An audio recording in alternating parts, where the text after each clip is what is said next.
ಭಗವಾನ್ ಬುದ್ಧರ ಮೇಲೆ ಶ್ರದ್ಧೆ ಏನಿದೆ ಅದು ನಮ್ಮನ್ನೆಲ್ಲರನ್ನು ಇಲ್ಲಿ ಕರ್ಕೊಂಡು ಬಂದಿದೆ. ಅವರ ಜೀವನ ಅದೆಷ್ಟು ಆಶ್ಚರ್ಯ ಆಗಿತ್ತು, ಅಷ್ಟೇ ಆಶ್ಚರ್ಯ ಅವರ ಧಮ್ಮವಾಗಿತ್ತು, ಅಷ್ಟೇ ಆಶ್ಚರ್ಯ ಧಮ್ಮವನ್ನು ಪಾಲಿಸುವ ಶಿಷ್ಯರದು ಆಗಿತ್ತು. ಆದ್ದರಿಂದ ಈ ಒಂದು ದೊಡ್ಡ ಧಮ್ಮದ ಒಂದು ಪರಿವರ್ತನೆಯ ಪರ್ವ ಪ್ರಾರಂಭ ಆಗಿತ್ತು 2500 ವರ್ಷಗಳ ಹಿಂದೆ. ಭಗವಾನ್ ಬುದ್ಧರ ಜೀವನ ಯಾಕೆ ಆಶ್ಚರ್ಯ ಅಂತಂದ್ರೆ ಬರೀ ಅವರ ಅನೇಕ ಆಶ್ಚರ್ಯಗಳಿವೆ, ಆದರೆ ಈ 3 ಘಟನೆಗಳು ಒಂದೇ ದಿನ ನಡೆದಿದ್ದು ನೋಡಿ. ಅವರು ಹುಟ್ಟಿದ್ದು ವೈಶಾಖ ಪೂರ್ಣಿಮೆ ದಿವಸ, ಇವತ್ತಿನ ದಿವಸ ಲುಂಬಿನಿ ಅಂತಕ್ಕಂಥ ವನದಲ್ಲಿ, ಲುಂಬಿನಿ ವನದಲ್ಲಿ ಮರದ ಕೆಳಗಡೆ ಅವರ ತಾಯಿ, ಅಲ್ಲಿದೆ ಒಂದು ಚಿತ್ರಪಟ, ಆ ಪೇಂಟಿಂಗ್ ಅಲ್ಲಿ ತಾಯಿ ನಿಂತುಕೊಂಡು ಜನ್ಮ ಕೊಟ್ಟಿದ್ದು ವನದಲ್ಲಿ ಗಿಡಗಳ ಕೆಳಗಡೆ. ನಂತರ 35 ವಯಸ್ಸಾಯ್ತಲ್ಲ, ಅವ್ರಿಗೆ 16ನೇ ವಯಸ್ಸಿನಲ್ಲಿ ಯಶೋಧರ ಅಂತಕ್ಕಂಥ ಒಬ್ಬ ರಾಜಕುಮಾರಿ ಜೊತೆ ಮದುವೆ ಆಗುತ್ತೆ. ನಂತರ 29ನೇ ವಯಸ್ಸಿನಲ್ಲಿ ಅವರು ಎಲ್ಲ ಗ್ರಹ ತ್ಯಾಗ ಎಲ್ಲ ಮಾಡಿ ಸತ್ಯದ ಅನ್ವೇಷಣೆಯಲ್ಲಿ ಹೋಗ್ತಾರೆ. 35ನೇ ವರ್ಷ ಈ ವೈಶಾಖ ಪೂರ್ಣಿಮೆಯ ದಿನ ಬುದ್ಧಗಯ ಹೆಸರು ಕೇಳಿದಿರಲ್ಲ, ಬಿಹಾರಲ್ಲಿದೆ. ಭವ್ಯ ಅಶೋಕ್ ಮಹಾರಾಜ ಅವರು ಕಟ್ಟಿಸಿರ್ತಕ್ಕಂಥ ಮಹಾಬೋಧಿ ಮಹಾವಿಹಾರ ಇದೆ. ಆ ಬೋಧಿ ವೃಕ್ಷದ ಪಕ್ಕದಲ್ಲಿ, ಆ ಬೋಧಿ ವೃಕ್ಷದ ಕೆಳಗಡೆ ವಜ್ರಾಸನ, ಅವರು ಕುಳಿತಿರುವ ಜಾಗವನ್ನ ವಜ್ರಾಸನ ಅಂತ ಕರೀತಾರೆ, ವಜ್ರಾಸನ.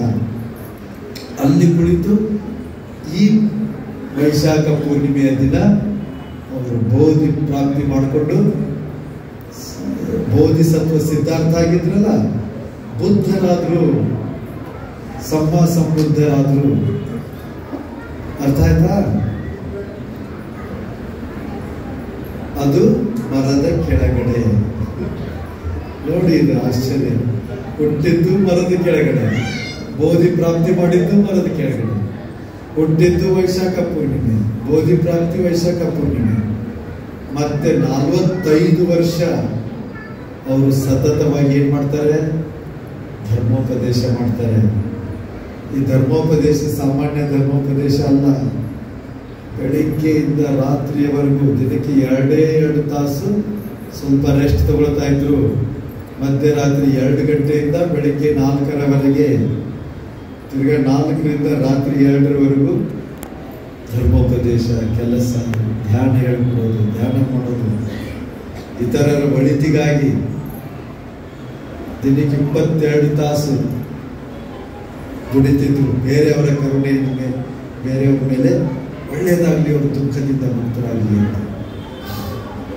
ಅಂತ ಒಂದು ಅದ್ಭುತವಾದ ವ್ಯಕ್ತಿತ್ವ ಅವರು. 45 ವರ್ಷ ಆ ರೀತಿ ಮಾಡ್ತಾರೆ.